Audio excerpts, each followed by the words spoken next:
오케이. 근데 원래 이런 어떠한 그 뭐라 그래 눈, 코, 입이 있는 형상들이 가끔 있잖아요, 작가가. 그런 걸 가지고 이제 사람들이 되게 귀엽다라고 많이 얘기를 하는데 사실 귀여운 그림이 절대 아닌데 내가 볼 때는. 근데 이번에는 약간 그런 작가가 고민하는 회화에 대한 어떠한 탐구심? 이런 것들이 되게 캔버스도 크고 그래서 그런지 많이 느껴져서 좀 자유로워 보여요. 작가의 전시 중에서 전시를 많이 봤는데 이렇게 큰 캔버스가 이렇게 많이 전시된 건 처음 봤어. 큰 작업을 처음 하시는 걸로 알아요. 그래요? 네. 이렇게 큰 것만 이렇게 쫙 전시한 적이 없잖아요, 그죠? 그리고 이번 전시를 작가가 그렇게 설정한 것 같아요. 이런 방법론을 하나의 디멘션으로 가겠다라고 결심함으로써 그 안에서 차별성을 두려고 많이 노력을 했던 것 같고, 소영 선생님이 얘기한 것처럼 내가 봐도 작가가 예전 것들에서 뭔가 탈피하려는 시도가 분명히 있는 것 같고, 사람들이 생각하는 그의 작품에서 조금 다른 면들을 보이고 싶어 했었던 것도 같아요. 아니, 난 무슨 생각을 하냐면 이게 캔버스가 다 재질도 다르고 어떤 거는 되게 척박해 보이고 어떤 건 되게 윤기가 많고 막 그런데 무슨 생각이 들었냐면 이게 되게 좁은데 지금 이 영역이 캔버스의 회화의 블루야. 근데 이게 영역이 되게 좁은데 너무 다양한 거예요. 그래서 진짜 프로는 되게 좁은 세계를 탐구하잖아요. 그래서 지금 이 전시 진짜 오랫동안 보면서 사진도 많이 찍었는데 계속 보면 요소들이 다 다르고 되게 뭔가 위로가 됐어. 이 감정이 뭔지 내가 잘 모르겠는데 재밌게 봤어요, 계속. 근데 이 안에서도 약간 옛날에 그 작가의 위트가, 저는 박경률 작가가 되게 위트가 있다고 생각하거든요. 항상 뭐 유머러스함이 있었어요, 회화에. 근데 그런 게 좀 보이는 것도 있고 재밌어요. 저는 이런 거 막 고릴라처럼 느껴지기도 하고 막 이랬거든요. 와, 이게 다 올해 작품이에요? 올해 작품이에요. 이번 전시를 위해서 특별히 만들어준 거고요. 그리고 말씀하신 대로 아까 크기 한계도 있었지만 색깔도 블루라는 테마를 딱 정해서. 근데 작가님이 평상시 블루를 좋아했었어요? 특별히 그랬던 것 같진 않아요. 근데 어쨌든 두 개의 그 변치 않을 요소를 딱 정해놓다 보니까 이런 텍스처라든지 캔버스의 선택이라든지 기법이라든지 이런 것들에 대해서 조금 더 신경을 쓸 수밖에 없는, 스스로 그런 지점으로 몰고 간 건 아닌가. 근데 그게 또 그 안에서 또 다른 세계가 엄청 영역이 커지는 것 같은 느낌. 네.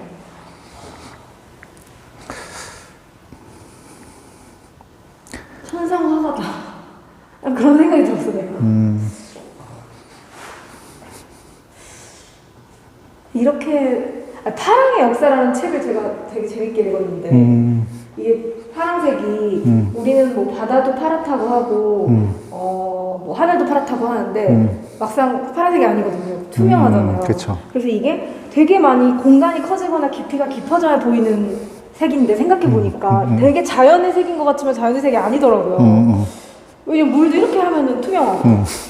그래서 파란색에 대해서 되게 재밌게 여러 가지 생각을 하고 있었는데 막상 저도 파란색을 되게 좋아하긴 하는데 아까 뭐 글 읽어봤더니 뭐 다양한 파란색에 대해서 써있고 뭐 헬렌 프랑켄텔러 이야기도 나오고 그렇게 이제 아까 그 전시 설명 봤는데 이거 추상화를 보고 뭘 우리가 꼭 알아야 되는 게 아니라 그냥 보는데 너무 이렇게 뭐라 그래? 탁구 치는 것 같은 느낌? 이 캔버스 안에서 그래서 좀 되게 신기했어요. 오랜만에 진짜 그림다운 그림을 본다 내가 이런 생각을 많이 했었어. 왜냐면 현대미술 강의를 하면 어제도 막 또 이제 뭐 리버풀 비엔날레 주제에 맞춰서 흑인 여성 뭐 이런 거 나오고 뭐 페루의 역사 요즘에 되게 다 그런 정체성에 대한 탐구, 성 이런 문화적인 주제를 끌고 와서 작업에 넣으니까 가끔은 내가 지금 미술 공부를 하는 거야? 아니면은 인문학 역사 공부를 하고 있는 거야?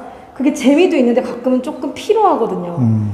그래 저 작가는 인디안 출신이구나. 그래서 저런 인디안의 전통 언어인 매듭을 매체로 활용하고 있구나. 뭐 재미는 있고 새로운데 가끔은 약간 그냥 미술의 그 기본이었던 시기 그랬던 그림들이 왜 좀 멍 때리고 보면 되게 좋잖아요. 그런 어떠한 요구가 되게 마음에 갈급하게 생길 순간이 오는데 박병일 작가 작품 보면서 약간 우리가 뭐 이 그림을 보면서 굳이 막 뭐 나라, 막 정체성 이런 걸 얘기를 안 하고 봐도 너무 좋으니까 이런 그림이 너무 필요한 것 같아요. 좀 많이 사라진 것 같아요 요즘에. 해외에서는 더 좀 핫하다는 작가들은 더 그렇고 해외 젊은 작가가 이렇게 막 수상을 되게 많이 해서 되게 유명해지고 이런 경우가 요즘에 많이 없지 않았나. 뭐 그렇지 않아요? 그랬던 것 같아요. 뭐 차발나라 셀프가 뭐 뜬다더라. 아무아쿠 부아프도 그렇고 막 그런 핫하다는 작가들을 보면 작업은 좋죠. 당연히 매력적인데 완전히 이렇게 막 추상의 운동성이라던가 막 붓의 탄력성 뭐 이런 것들을 내가 느끼고 있으니까 그림 안에서 아까 전에 저도 혼자 보는데 아 이게 사실은 원래 진짜 미술인데 그런 생각하면서 봤어요. 아니 왜냐면 붓터치도 작가가 다 다르게 했더라고. 보니까 그게 뭐 습관적으로 하지 않은 것 같아. 노력한 것 같아. 왜냐면 되게 잘하잖아요 이 박경일 작가가 페인팅을. 그래서 어떤 작가들은 보면은 습관적으로 잘 그린다라는 생각을 많이 하는데 그걸 좀 많이 탈피하려고 노력했나? 뭐 이런 생각도 많이 들고 그러더라고요. 이것도 진짜 저 너무 좋았어요. 이런 거는 약간 자전거 같은 형태도 막 제가 찾아보고 그죠? 근데 확실히 예전에 비해서는 읽을 거리는 줄었어요. 그죠? 좋은 뜻에서. 맞아요. 예, 그러니까 볼거리가 줄었다는 소리가 아니라 뭔가 읽히려고 만들어진 것들이 많이 사라진 건 전 고무적인 것 같고 그리고 뭐 요번 작업에 대해서 제가 좋다 나쁘다 평가하기보다는 아마 시간이 지났을 때 요번 전시가 되게 큰 전환점이었다라고는 분명히 느끼지 않을까 싶어요. 이게 근데 한 해 지금 올 한 해 다 이 큰 작업들을 다 하신 거예요? 그렇게 알고 있어요. 네. 작년부터 준비한 거죠. 네. 팬이 많거든요, 그래도. 그렇죠. 왜냐면 네. 소문에서도 그렇고 두산 전시도 되게 재밌게 봤고 또 베가트랑 원앤제이가 번갈아 가면서 페어에서도 많이 소개해 주셔가지고 심지어 저희 선생님도 첫 컬렉팅 박경일 요만한 거 베가트에서 했었던 것 같고 그때 원앤제이에서 벽에 이렇게 조그만 거 많이 붙어 있었을 때 그때도 영 컬렉터들이 좀 재밌게 컬렉팅을 했는데 그러니까 팬이 많으니까 좀 사람들도 다음번 전시 기대하고 보고 또 덕수궁 그거를 진짜 사람들이 되게 좋아했었어요. 그때 막 덕수궁 때 그 설치해 한 거 그런 상황 속에서 완전히 딱 페인팅만 딱 보여주니까 작가님도 저한테 그러더라고요. 되게 혁명적이고 선언적인 마음, 선언을 하는 마음으로 했다고. 그게 아까 쌤 말한 그런 부분인가 봐요. 뭔가. 확실히 태도가 좀 다르죠. 예전에 페인팅들과는. 근데 사실 또 박경일 작가가 나이에 비해서는 커리어가 그렇게 깊지는 않잖아요. 아직 81년생인가? 2년생인가요? 몰라요? 80년? 40대 초반이라고. 저보다는 한 2살 정도 어린 거보다 그러면. 근데 또 한국 작가 치고는 열심히 많은 것들을 했잖아요. 근데 그 시기가 생각보다 길진 않더라고요. 저도. 유학 갔다 와서 그런가? 그쵸, 네. 영국에. 예. 저는 그때 런던에서 전시 봤거든요. 그래서 졸업 전시를 했나 뭐 아무튼 런던 프리즈아트 페어 갔을 때 박경일 작가 전시를 제가 갔었어요. 그때가 유학을 마무리하면서 그런 전시를 했나 보다. 아 맞아. 그래서 미술 시장에 나왔었다가 인터할리아 막 이럴 때 그때 이런 그림 아니잖아요. 막 되게 복잡한 도상 많은 그러다가 유학 갔다가 다시 오셔서 한국에 그런 시기 때문에 또 그런가 보다. 그죠?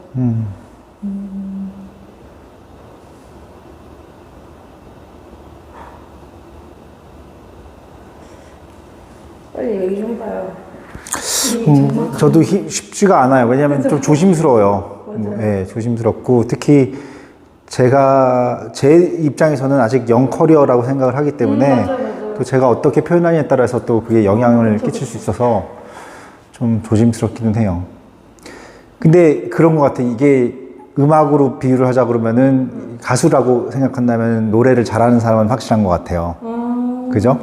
맞아요. 기본. 그런데 또 노래를 잘한다고만 훌륭한 가수는 아니잖아요. 맞아요. 노래를 못하는데도 감동을 주는 맞아요. 가수가 있는 것처럼 맞아요. 그렇다고 해서 지금 감동이 없다는 얘기는 절대로 아닌데 무엇이 감동인지에 대한 고민들이 조금 더 스며들기 시작한다 그러면은 저는 훨씬 더 깊이 있는 페인팅이 될 수 있지 않을까. 작가님에게도 좋은 이야기다. 근데 확실히 진짜 노래를 잘하는 건 확실하다. 그건 우리가 진짜 인정이다, 그죠? 그리고 약간 저는 박경일 작가 작품 볼 때마다 좀 이분이 되게 재밌어 한다? 이 회화의 놀이를. 그거는, 네. 그러니까 회화를 놀이라고 생각하는 그런 기분을 항상 몇 년간 받았던 것 같아요. 한 2, 3년간 최근에 한국에서 전시했을 때마다 이분은 되게 본인 자체는 사실 만나면 좀 진지하시잖아요. 좀 전 만났을 때 되게 가볍지 않고 좀 진지하다고 생각했는데 회화 안에서는 되게 놀이를 하는 것 같은 느낌이 많이 들더라고요. 본인도 이미지를 만드는 거에 대해서 고민해 본 적이 없다라는 표현을 써요. 무슨 말이냐면 이렇게 뭐 만든다는 것도 자기한테 큰 고뇌의 결과가 아니라는 거죠. 하는 작업이 쉽다라는 소리가 아니라, 그죠? 계속 뭔가 그러니까 플레이풀하다는 표현이 전 맞을 것 같다는 생각이 들어요. 제가 그때 갔을 때는 인천에 있는 레지던시였던 것 같아요. 그때 뭔가 가서 특히 막 친하지 않지만 당연히 이렇게 작가랑 친하는 게 사실 컬렉터 입장에서는 어렵잖아요. 저는 좀 그렇게 생각하는데 그때 작업실에 갔는데 막 드로잉을 보여주시는데 너무 신이 나신 거예요. 그래서 그런 어떤 제스처가 되게 진심으로 이분이 정말 이 좋아하는 것 회화하는 우리를 같아요. 좋아한다. 네. 그러면서 제가 되게 좋은 작가가 됐으면 좋겠다. 앞으로 한국에서 되게 여성 페인터로서 또 추상을 하는 페인터로서 그리고 후배 작가들이 되게 많이 좋아하더라고요. 왜냐면 또 선배니까 그 아까도 보니까 막 의대생들이 막 와서 막 되게 자세히 사진 찍어가고 근데 선생님 말대로 또 사실 영 아티스트고 아직은 근데 이렇게 큰 작업을 동시에 따다닥 보여주는 게 되게 또 심리적 부담도 됐을 것 같은데 본인 스스로가 그렇게 결정한 것 같아요. 해보고 싶다고. 이런 거는 약간 갤러리에서 기획할 때부터 같이 논의한 건 아니고 작가님의 의견이 좀 더 컸어요? 근데 원앤제이에서의 그 솔로쇼는 아마 다른 갤러리들이랑 많이 접근이 다른 것 같아요. 저희는 최대한 관여를 안 하려고 해요. 그리고 작가의 의도가 오히려 만들었을 때 더 잘 비칠 수 있도록 하는 게 저희의 주 목적이고, 왜냐하면 개인전 아니고는 그럴 기회가 없잖아요. 결국은 기획전이다 그러면 그 기획 의도와 어느 정도 맞아 떨어져야 되기 때문에 그런 반면에 이제 개인전은 자기가 하고 싶은 것들을 다 할 수 있는 유일한 기회일 수도 있다는 생각에 원앤지에서의 개인전은 저희는 그거를 가장 중요한 요소라고 생각하고 있어요. 인사해야죠. 그래도 얼굴이 나와야 되면서 계속 못 만났어요. 자, 인사해요. 안녕하세요. 누굽니다라고 해야죠. 원앤지 갤러리 대표 박원재입니다. 네. 그렇게 해서 내가 유튜브에 넣어야겠다. 역사 책 안에서 미술 작품이 자꾸 그 도판으로 실리는 것에 대해 되게 미술사학과와 역사학과의 친구들이 의견이 다르잖아요. 근데 우리는 사실 이 자체만으로도 되게 중요한 어떤 장르인데 그쵸. 조각이면 조각, 페인팅이면 페인팅 그 본질을 탐구하는 게 되게 아무리 시간이 흘러도 계속해야 되는 건데 약간 뭐 어제도 내가 강의를 했는데 어제도 뭐 이렇게 프리즈에서 인기 많았던 부스 뭐 베스트 몇 개인데 전부 다 그 되게 컨템포러리하고 좋은데 그냥 미술의 본질을 하는 작가가 없고 다 인도 출신 뭐 그 인도에서 뭐 아파트가 뭐 무너져서 뭐 그 가루를 활용해서 뭐 그린다. 맞아요. 페루의 역사를 뭐 계승하기 위해 그 타피스트리로 표현한다. 약간 다 그런 거니까 이제 가끔은 내가 옛날에 처음 미술을 좋아했을 때는 호암미로나 약간 그런 뭐 아까 말했던 헬렌 프랑켄텔러도 그렇지만 어떤 색의 번짐, 흐름 그런 게 되게 정서에 반응을 하면서 좋아했던 시기가 길었는데 그런 전시를 좀 요즘 많이 못 보고 있나 약간 이런 생각. 국립현대미술관 올해 작가상도 사실은 재밌지만 그냥 이런 딱 페인팅은 보면서 즐긴 적이 없었던 것 같아요. 요즘에 최근 몇 년간 그런 생각을 하는데 이 전시에 딱 왔는데 맞다 이런 거였지 이런 생각이 많이 들어서 되게 외로운 그러니까 나의 생각인 거지. 페인팅을 한다는 게 되게 외로운 즐김일 수 있겠다. 그런 생각이 많이 들었어요.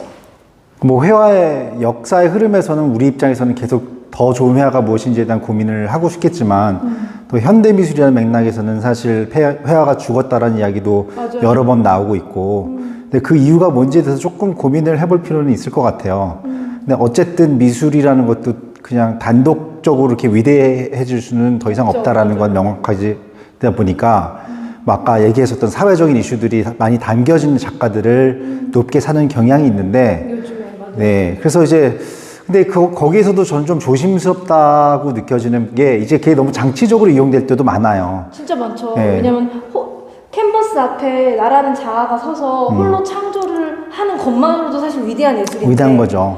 그 안에 무엇인가가 자꾸 들어가고 담김으로써 그렇게밖에 또 안 보이니까. 그래서 저는 좀 뿐만 아니라 그렇게 정의되는 순간 작가 스스로의 자아가 아니라 그 사회적으로 요구하는 것들을 만들려는 성향이 짙어질 수밖에 없다라는 단점도 있죠. 근데 그럼에도 불구하고 그런 고민은 전 중요하다고 생각을 하고 맞아요. 좀 그런 의미에서 또 우리 박경률 작가도 뭐 그게 작품에서 직접적으로 표현될 필요는 없지만 아니 심지어는 안 그랬으면 좋겠지만 그런 그 인문학적으로 지금 전 세계가 하는 게 무엇인가에 대한 고민을 함께 하다 보면은 단순히 그 노래 잘하는 가수가 아닌 정말 더 큰 감동을 더 많은 사람과 공유할 수 있는 작가가 될 수 있지 않을까. 진짜 그러네요. 내가 여기 와서 내가 왜 추상을 좋아하는지 다시 깨달은 것 같아. 저는 모든 페인팅은 추상을 지향한다고 생각해요. 사실 제가 감동하는 건 그 안에 있는 요소들이 아니거든요. 그리고 특히 평론가들이 얘기하는 뭐 이 페인팅에 요런 걸 요렇게 그렸고 그건 전 별로 관심이 없거든요. 전체적으로 어떻게 아우러지고 그 조합이 나한테 맞아요. 전체적으로 주는 느낌이 훨씬 중요하잖아요. 그리고 나서 각자 엘리먼트들이 거기서 어떤 역할을 하는지가 재밌어지는 건데 요즘에 좀 주객이 전도됐을 때가 많은 것 같아. 아까 뭐 개념 미술도 뭐 비슷한 거죠.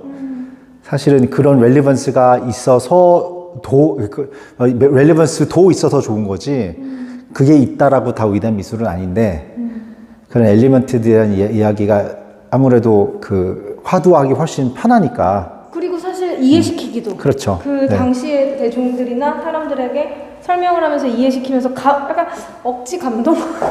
제가 그런 거? 제가 그 뭐 초보 콜렉터라고 그렇지만 한번 이런 얘기를 든 적이 있어요. 그 데이미안 허스트의 땡땡이를 보면서 야, 너 이게 삶과 죽음을 표현한 거래. 우리가 맨날 먹는 약을 은유한다는 건데 기가 막히지 않냐라고 그러는데 왜 저렇게 표현을 하는지 왜 세일들 저렇게 해야 되는지 너무나 알겠지만 사실은 그 페인팅을 봤을 때 정말로 그런 느낌을 받느냐 그거는 저는 아니라고 생각하거든요.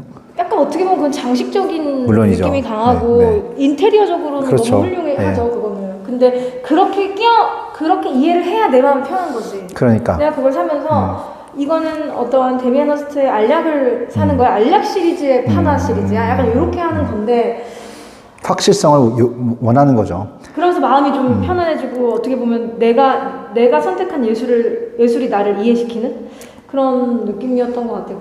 근데 같은 맥락에서 그래서 추상이 좀 팔기가 힘들어요. 그럴 것 같아요. 설명할 게 없잖아요. 맞아요. 아니 그래서 막 그게 뭐 예를 들어 뭐 얼마 전에 네오라우르 전에 갔어. 근데 막 여기서 시작된 뭐 여성 남성이 독일의 역사에 있어서 역사부터, 뭐 이렇게 해서 메비우스의 띠처럼 다 도상이 너무 재밌고 훌륭한데 근데 나는 무슨 생각이 들었냐면 다 필요 없고 그냥 회화만으로도 멋있어요. 그러니까, 그 작가가 뭐 동독 서독 다 필요 없고 신 라이프치히도 다 필요 없고 그냥 회화만 봐도 되게 혁신적인데 그래서 설명을 하는 직업도 진짜 조심해야 되고 어렵고 너무 이 작가의 어떠한 그런 그 회화성이 아닌 부가적인 어떤 캐릭터들을 설명하는 것이 과연 그림을 감상하는 데 도움이 될까? 그러게요. 그런 고민도 많이 들고 근데 회화는 사실 원래는 모든 그림이 작가 자신이 안 드러나도 되는 거잖아요 사실.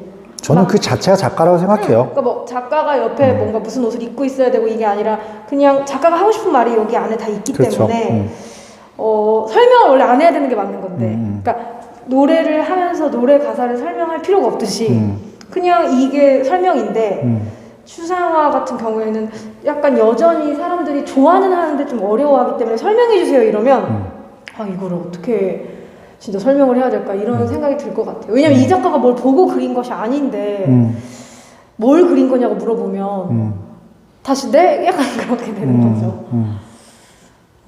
추상이 진짜 100년이 넘었는데 그런데도 불구하고 여전히 저도 강의를 도서관 강의 같은 거 많이 하면 일반인들이 다 제일 어렵다고 하는 게 추상이더라고요. 그래서 와 여전히 이렇구나 이래.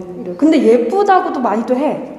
근데 그게 사실 그냥 예쁜 게 예쁨으로써도 아름다움으로써도 저는 하나의 의미가 있다라고 생각을 많이 하는데 맞아요. 진짜 추상은 설명할 때 되게 예를 들어 뭐 안내자나 뭐 전시 해설자나 이런 입장에서 상당히 어려울 수 있을 것 같아요. 자기도 모르게 말을 만들어내야 될 수도 있고. 네.